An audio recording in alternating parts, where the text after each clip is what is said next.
Hello, today we will guide you through how to change price on Booking.com. To begin, open Booking.com in your web browser. Once the homepage loads, you'll see the main search area where you can start setting up your travel search. This is where you'll enter the details needed to view available properties and then adjust the price range to narrow down the results. If the page looks slightly different on your device, don't worry. The general layout and search tools are usually very similar. Next, select a sample destination in the destination field. You can type in the city, area, or property location you want to search for, and then choose the matching option from the list that appears. This step tells Booking.com where you want to stay, and it's necessary before you can refine results by price. Make sure you select the correct destination from the suggestions so your search results are as accurate as possible. After that, choose your sample date range. Click into the date selector and pick your check-in and check-out dates from the calendar.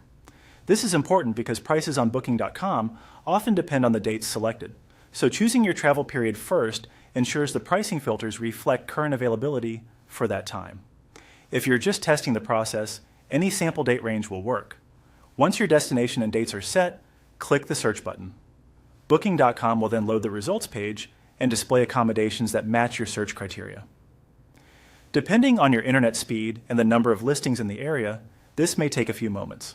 When the results appear, you'll be able to refine them further using the filters on the side of the page. In the left-hand navigation panel, find the price filter. This section allows you to change the price range shown in your results. Click and drag the price control to adjust it. As you move the slider, Booking.com will update the listings to match your preferred budget. This is useful when you want to focus only on accommodations within a certain price range and remove options that are too expensive or outside your target budget. Take your time when adjusting the slider so you can land on a range that works best for your needs. If the listings update automatically, wait a moment for the page to refresh before making another change. And that's it. You've successfully changed the price range on Booking.com and refined your search results to better match what you're looking for.